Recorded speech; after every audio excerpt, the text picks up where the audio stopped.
Hello guys, I am Vishali Kaan from Dopamine और आज इस वीडियो में हम लोग डिस्कस करेंगे about the private partnership in India's nuclear power plant. So nuclear energy में प्राइवेट पार्टनरशिप प्रपोज की गई थी यूनियन बजट 24-25 में। इसमें प्रेजेंट किया गया था कि इंडिया की न्यूक्लियर एनर्जी सेक्टर है उसका एक्सपेंशन करना चाह रहे हैं with private sector partnership for research and development.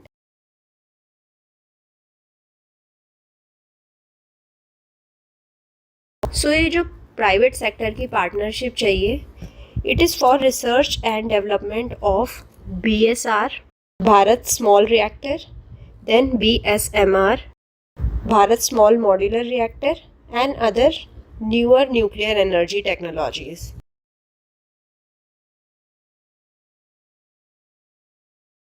So BSR Bharat small reactor, BSMR Bharat small modular reactor and newer nuclear energy technologies की रिसर्च एंड डेवलपमेंट के लिए प्राइवेट सेक्टर की पार्टनरशिप को प्रपोज किया गया था यूनियन बजट 24-25 में।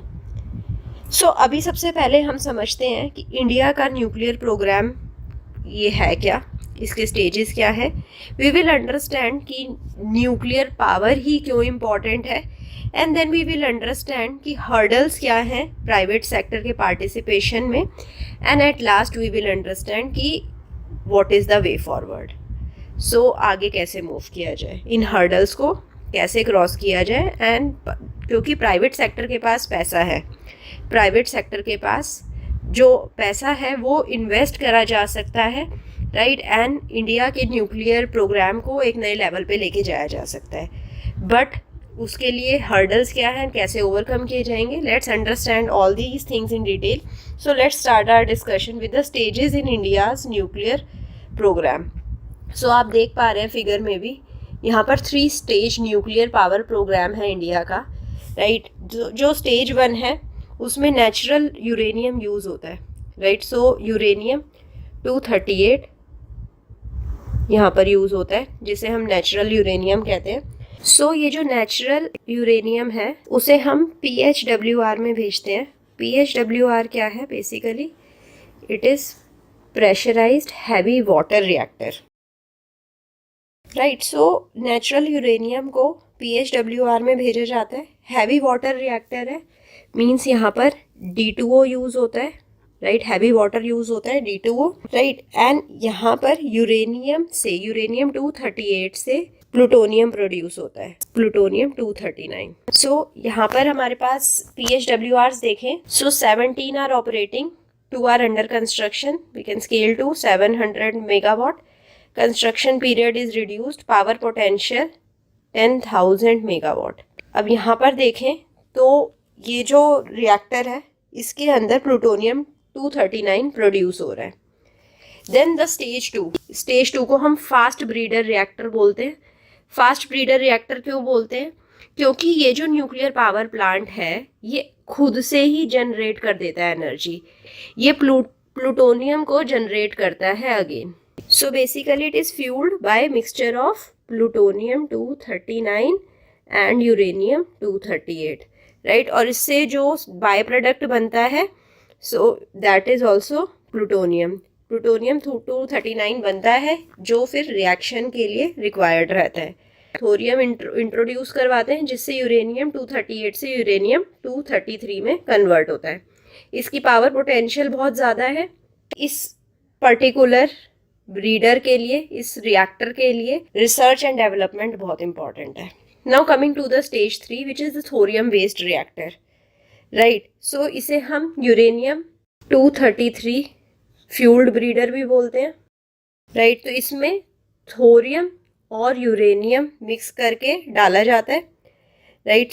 थोरियम 232, यूरेनियम 238 और इसे कन्वर्ट किया जाता है यूरेनियम 233 में। क्योंकि अब यूरेनियम का मास चेंज हो गया है जिसकी वजह से पावर रिलीज होती है और ये पावर को ही न्यूक्लियर पावर प्लांट में कन्वर्ट किया जाता है in electricity, right. I hope आपको समझ आ गया होगा। यहाँ पर इस जो थर्ड वाला जो स्टेज है इसमें आप देखिए पावर पोटेंशियल बहुत ज़्यादा है। Availability of accelerator driven neutron sources can cover thorium participation in ITR for fusion technology development, right. So ये वाला स्टेज भी बहुत इंपॉर्टेंट है. Now coming to the nuclear energy as a whole. What is the importance of nuclear energy? So सबसे पहले तो जब हम एक नए सोर्स से एनर्जी प्रोड्यूस करवा लेते हैं तो हमारे जो इम्पोर्ट्स होते हैं वो रिड्यूस हो जाते हैं. जब भी इंडिया में एक नए टाइप की एनर्जी प्रोड्यूस होने लग जाएगी, नए पावर प्लांट्स लग जाएंगे, सो इंडिया की जो पावर रिक्वायरमेंट्स हैं वो इन हाउस ही कैटर हो जाएंगी. So we will reduce the imports from other countries. तो पावर का इम्पोर्ट नहीं करना पड़ा दूसरी कंट्रीज से. So this is a very important point, right. Second, COP25 में प्लेज किया गया था, राइट. अब ये जो COP25 है ग्लासगो में हुई थी 2021 में. सो इसमें एक प्लेज किया गया था कि 2030 तक 500 gigawatt of non fossil fuel energy generate की जाएगी. तो न्यूक्लियर एनर्जी भी नॉन फॉसिल फ्यूल एनर्जी है. तो अपने टारगेट को कंप्लीट करने के लिए, जो कि COP26 में टारगेट सेट किया गया था, we require nuclear energy, and this is why nuclear energy is very important. Second is World Nuclear Association में जो इंडिया की कंट्री प्रोफाइल है उसमें भी increased 32 gigawatt energy, nuclear energy production propose किया गया है.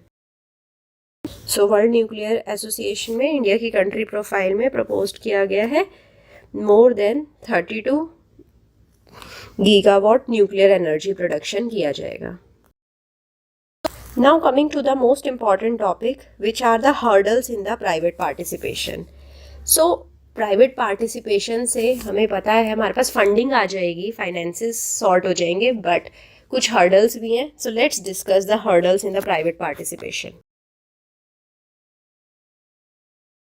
सो first and most important hurdle is a legislative hurdle, right. So हमारे कुछ लॉज हैं जैसे कि एटॉमिक एनर्जी एक्ट 1962 जो अलाउ करते हैं सिर्फ सेंट्रल गवर्नमेंट को कि वो प्रोड्यूस करे, डेवलप करे, यूज़ करे और डिस्पोज ऑफ करे एटॉमिक एनर्जी.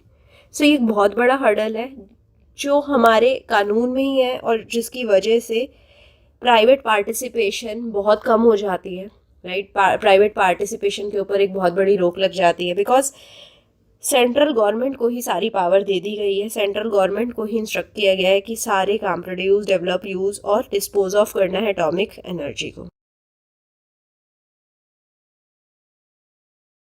सो लेजिस्लेटिव हर्डल में एटॉमिक एनर्जी एक्ट, जैसे कि मैंने बताया, central government produce, develop, use and dispose of करेगी एटॉमिक एनर्जी को. Second issue is regarding supreme court ruling. अब सुप्रीम कोर्ट ने भी एक रूलिंग करी थी, Sandeep TS versus union of India and others. So इसमें भी एक पिटीशन को डिसमिस किया गया था जिस पिटीशन ने एटॉमिक एनर्जी एक्ट को ही चैलेंज किया था, राइट. तो प्राइवेट पार्टिसिपेशन अगेन बहुत ही हाई लेवल पर रिस्ट्रिक्ट हो गई बिकॉज सुप्रीम कोर्ट की भी रूलिंग आ गई. सो स्ट्रिक्ट रेगुलेटरी सेफगार्ड्स आ गए due to the potential misuse and accidental threats. Because nuclear power plant के पोटेंशियल मिसयूज और एक्सीडेंटल थ्रेट्स बहुत ज़्यादा है. Misuse in the terrorist activities and accidents, तो like we already have known about various nuclear accidents, right. So अब ये जो accidents भी होते हैं बहुत ही लार्ज स्केल पे लोगों को इम्पैक्ट करते हैं. टेररिस्ट एक्टिविटीज़ भी बहुत लार्ज स्केल पे लोगों को इम्पैक्ट करती हैं. इसीलिए ही स्ट्रिक्ट रेगुलेटरी सेफगार्ड्स प्रोवाइड किए गए by the supreme court also.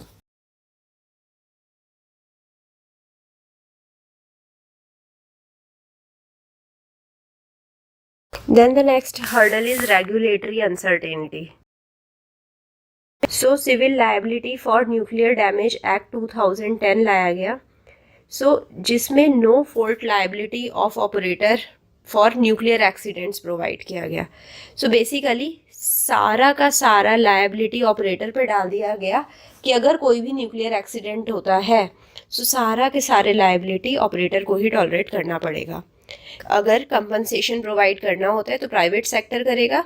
1500 से 3 मिलियन तक जो कंपनसेशन रहेगा वो गवर्नमेंट करेगी। एंड यहाँ पर एक कंपनसेशन अथॉरिटी बनाई जाएगी जो विक्टिम्स को कंपनसेशन प्रॉपरली प्रोवाइड करेगी।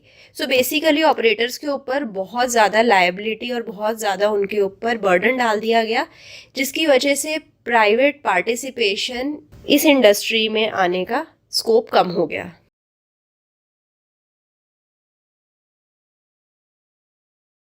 Civil liability for nuclear damage act 2008 आ गया, जिसपे नो फॉल्ट लायबिलिटी ऑपरेटर पे प्रोवाइड करवाई गई for nuclear accidents. Up to 1500 crore का जो कंपनसेशन था वो प्राइवेट पार्टी को बेयर करना पड़ेगा, and for that compensation authority victims को फंडिंग प्रोवाइड करेगी, कंपनसेशन प्रोवाइड करेगी। Next is financial risk. Private investment उसी इंडस्ट्री में आती है जहाँ पर प्रॉफिट्स हो, गेस्टेशन पीरियड कम हो, जल्दी से प्रॉफिट्स आने स्टार्ट हो जाए, राइट, एंड अपफ्रंट कॉस्ट कम हो। सो ये बिल्कुल ही ऑपोजिट है, राइट। इस इंडस्ट्री में अपफ्रंट कॉस्ट बहुत ज़्यादा है, गेस्टेशन पीरियड भी बहुत ज़्यादा है, जिसकी वजह से प्राइवेट इन्वेस्टमेंट यहाँ पर आना काफ़ी डिफ़िकल्ट है। So high upfront cost and long gestation period, right. Next is public perception and acceptance. So safety concern, environmental effect की वजह से पब्लिक परसेप्शन और एक्सेप्टेंस नहीं है। आप देखते हैं आए दिन न्यूक्लियर पावर प्लांट्स के लिए लोग प्रोटेस्ट करते रहते हैं इनके बंद करवाने के लिए, बिकॉज इनके आसपास जो रह रहे हैं लोग वो हाई रिस्क पे हैं। कोई भी डेंजर आता है न्यूक्लियर पावर प्लांट पे तो हाई एरिया तक, बहुत लार्ज एरिया तक, दूर दूर तक लोग सफ़र करते हैं। सो बेसिकली पब्लिक परसेप्शन इसके लिए बहुत नेगेटिव है, जो भी प्राइवेट इन्वेस्टमेंट को रिपेल करती है। सो basically private investment public perception और एक्सेप्टेंस की वजह से भी यहाँ पर नहीं आ पा रही है। Next is waste management. So basically जो वेस्ट होता है वो रेडियो एक्टिव वेस्ट होता है, उसको डिस्पोज करना बहुत ही डिफ़िकल्ट काम है, राइट। तो बेसिकली जो यहाँ पर वेस्ट जनरेट होता है वो रेडियो एक्टिव वेस्ट होता है, राइट। अब रेडियो एक्टिव वेस्ट है, उसको डिस्पोज ऑफ करना बहुत ही इम्पॉर्टेंट है, बहुत अच्छे से डिस्पोज ऑफ करना, अदरवाइज़ अगेन मासेस को, लोगों को बहुत ही मास वैल्यू में बहुत ज़्यादा लोगों को अफेक्ट करेगा। सो बेसिकली प्राइवेट पार्टीज़ अपने प्रॉफिट के लिए आएंगी इस इंडस्ट्री में, they will not be ready to tackle the high cost for waste management. अब अगर वेस्ट मैनेज ढंग से नहीं किया गया तो एनवायरमेंटल कंसर्न आ सकते हैं because of these radio active material, right. Radio active जो वेस्ट है बहुत ही ज़्यादा एनवायरनमेंट को खतरा प्रोवाइड कर सकता है, लोगों को खतरा प्रोवाइड कर सकता है। सो देन टेररिस्ट इस रेडियो एक्टिव वेस्ट को अपने पर्सनल मोटिव्स के लिए यूज़ कर सकते हैं, right. Then the last is market competition with the renewables. So basically market में already renewable sources of energy हैं, सो जिसकी वजह से एक बड़ा मार्केट कंपटीशन इसके लिए पहले से ही है। सो प्राइवेट पार्टीज़ जो कि सिर्फ अपने प्रॉफिट के लिए ही हैं इस इंडस्ट्री में, सो उनको इस इंडस्ट्री में लेकर आना, इसके लिए अग्री करवाना बहुत डिफ़िकल्ट है जब उन्हें कम ही पैसे में रीन्यूएबल एनर्जी सोर्सेज मिल रहे हैं। Now coming to the measures to increase the private investment. So हमें ये समझना बहुत ज़रूरी है कि क्या क्या मेजर्स लिए जा सकते हैं फ्यूचर में जिससे कि प्राइवेट इन्वेस्टमेंट आ जाए, बिकॉज ग्रो करना है कंट्री को तो इन्वेस्टमेंट तो चाहिए ही, राइट। इस पर्टिकुलर फील्ड में हमें इन्वेस्टमेंट तो चाहिए अगर हमें ग्रो करना है। So first is NITI Aayog report. सो जिसके अकॉर्डिंग प्राइवेट सेक्टर को प्रपोज किया जा रहा है उनका इन्वॉल्वमेंट करवाया जाएगा स्मॉल मॉड्यूलेटर रिएक्टर में, SMR में प्राइवेट सेक्टर को इन्फ्यूज़ किया जाएगा। सपोर्टिव रेगुलेटरी फ्रेमवर्क बनाया जाएगा इनके लिए, क्योंकि अभी तक इंडिया में इतना सपोर्टिव रेगुलेटरी फ्रेमवर्क नहीं है जिसकी वजह से प्राइवेट सेक्टर अट्रैक्ट नहीं हो पा रहा है। Then clear civil nuclear liability framework बनाया जाएगा। जैसे कि अभी मैंने आपको बताया था सिविल न्यूक्लियर लायबिलिटी सिर्फ ऑपरेटर के ऊपर है, प्रॉब्लम किसी भी डोमेन में आ रही हो, रिसर्च पे आ रही हो या फिर किसी कंपोनेंट मैन्युफैक्चर में आ रही हो या फिर किसी रॉ मटेरियल में आ रही हो, सो सारा का सारा लायबिलिटी ऑपरेटर को झेलना पड़ रहा है, which is again not very good factor for the private investment. तो clear civil nuclear liability framework बनाया जाएगा। सेकंड मेजर हम ये ले सकते हैं कि पब्लिक प्राइवेट पार्टनरशिप का यूज़ कर सकते हैं, जिसमें कि गवर्नमेंट के भी शेयर्स रहेंगे। सो जब भी प्राइवेट पार्टनरशिप होएगी, गवर्नमेंट की 51% ओनरशिप हो जाएगी।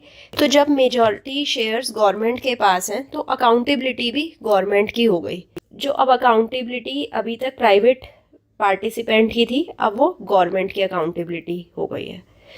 सो जिसकी वजह से प्राइवेट इन्वेस्टमेंट यहाँ पर अट्रैक्ट की जा सकती हैं। और जब गवर्नमेंट की अकाउंटेबिलिटी है, जब भी मेजर गवर्नमेंट ओनरशिप रहती है, तो ट्रांसपेरेंसी भी इंश्योर की जा सकती है, लोगों को भी सेटिस्फाई कर सकते हैं with the help of RTI। So government accountability से RTI भी इन्वॉल्व हो सकती है, राइट टू इंफॉर्मेशन एक्ट आ जाता है, right. Then we have the transparency too. Coming to the last measure, so that is legislative measure. So because I have already told you ATA Act, right? So ATA Act में already government को ही सारा role दिया गया है, right. Government ही nuclear energy को store करेगी, produce करेगी, develop करेगी, डिस्पोज करेगी। सो ये जो एटॉमिक एनर्जी एक्ट है, इसमें कुछ ना कुछ अमेंडमेंट लाने ज़रूरी है। Then we can use the help of comprehensive legislation also. Comprehensive legislation policies लाकर भी हम प्राइवेट पार्टीज को अट्रैक्ट कर सकते हैं। सो आई होप आपको अच्छे से समझ आया होगा कि कैसे हम प्राइवेट पार्टीज को अट्रैक्ट कर सकते हैं। What is the need of private partnership in India's nuclear power plant? India का न्यूक्लियर पावर प्लांट के 3 स्टेजेस आपको अच्छे से समझ आए होंगे। देन आपको समझ आया होगा कि इंडिया के न्यूक्लियर पावर प्लांट में प्राइवेट पार्टनरशिप के लिए या प्राइवेट इन्वेस्टमेंट्स के लिए हर्डल्स क्या क्या है, राइट। सो आई होप आप भी कुछ वे फॉरवर्ड कमेंट सेक्शन में ज़रूर प्रोवाइड करेंगे अगर आपके दिमाग में कुछ आता है। अगर कुछ क्वेरी रह गई है तो अपनी क्वेरी को कमेंट सेक्शन में डाल दीजिए। I will be trying to revert as soon as possible. See you soon in the next class, जहाँ पर हम अगेन एक कोई अट्रैक्टिव से टॉपिक डिस्कस करेंगे। So we'll be discussing some more general awareness good topic. See you soon. Till then, bye bye. Take care. Thank you.